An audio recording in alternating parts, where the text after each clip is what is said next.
On fait toujours après le montage, vers la fin du film, des projections avec un petit public pour voir comment le film est vécu. Et il y a quelque chose qui m'a complètement bouleversé, c'est que c'est un film, chacun des spectateurs à qui on le montrait est venu me parler de sa vie. Le public me parle de ces difficiles moments où, dans une histoire d'amour, l'un ou l'autre est plus fragile, et me parle de cette manière dont on peut traverser cette réalité ou pas, dont celui qui est malade va fuir ou pas la relation, dont celui qui doit soutenir et peut-être accompagner celui qui est malade va résister ou tenir ou pas. Moi, je pense que le film parle de tous ces personnages-là, j'espère, et parle de chacun des spectateurs, en fait. Cinévox.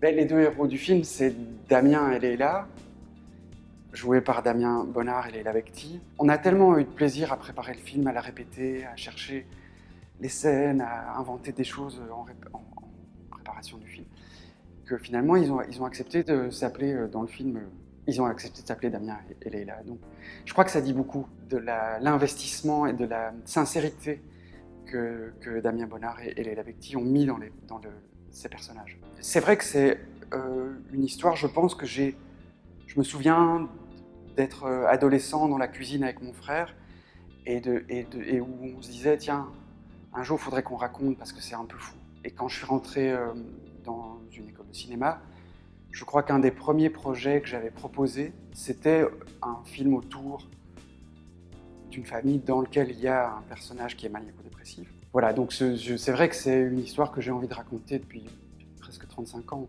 Les Intranquilles, ce qu'il y a de magnifique, c'est que c'est vrai que c'est un film que j'ai tourné avec une toute nouvelle équipe de production, des très jeunes producteurs, très audacieux, très courageux. En fait, je pense, c'est Anton Stettner et Eva Kuperman qui sont pour moi autant des artistes que moi, en fait. Ils sont à la production, mais on pense, on réfléchit le film ensemble. Et il a été tourné à la suite du premier confinement. Et les techniciens avec qui j'ai déjà fait 5 ou 6 films auparavant avaient un désir de retrouver le métier et de porter ce film et de le faire naître que j'ai jamais vécu et rencontré sur un film. Je pense que c'est dû à la qualité du travail des acteurs et à l'émotion qu'on avait, nous, à découvrir la sincérité de Damien et de Leila. Ça c'était fou. Et du petit garçon qui jouait avec eux, Gabriel Mertz-Chama. Bon, voilà, je pense qu'arriver tous les matins sur le plateau en se disant, bon, allez, où est-ce qu'on va encore être ému, c'est ce qu'il y a de plus beau à vivre pour un cinéaste. Mais maintenant, je trouve que le plus important, c'est que le spectateur puisse le vivre. Et ça, je le dis aux spectateurs là, mais il ne faut pas avoir peur de venir voir un film belge. C'est un film qui est moins âpre que ceux que j'ai fait avant. Là, la compétition, c'est quand même...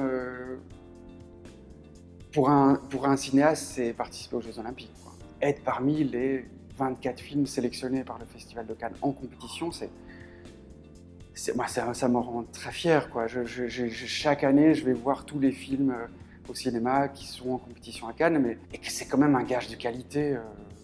Quand on a la caution cannoise, ça veut souvent dire que les films sont bons, donc oui, je suis très fier, simplement.